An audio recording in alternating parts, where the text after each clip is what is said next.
So Ajith Kumar அவர்கள் ரீசெண்டாக last week வந்து ஒரு இன்டர்வியூ ஒன்று கொடுத்துருந்தாங்க. ஸோ அதில் வந்து கரூரில் நடந்த இன்சிடென்ட்டை பற்றி பேசியிருந்தாங்க. ஸோ அதை பற்றி நிறைய பேர் என்ன சொல்லிட்டாங்கன்னா, அவர் வந்து விஜய்க்கு அகெயின்ஸ்டாக பேசுகிறாங்க, ஓகேங்களா?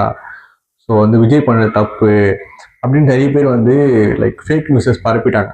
அதை கிளாரிஃபை பண்ணுற விதமாக அஜித்குமார் ரீசெண்டாக ஒரு இன்டர்வியூ ரீசெண்டாக ஒரு கிளாரிஃபிகேஷன் கொடுத்துருக்காரு. என்ன சொல்லியிருக்காருன்னா, என்னை விஜய்க்கு எதிராக நிறுத்தாதீங்க, நான் அதில் வந்து விஜய் பற்றி தப்பாக எதுவும் சொல்லலை, விஜய் மேலே வந்தால் எனக்கு சந்தோஷம்தான் அப்படின்னு ஒரு கிளாரிஃபிகேஷன் கொடுத்துருக்காரு, ஓகேங்களா?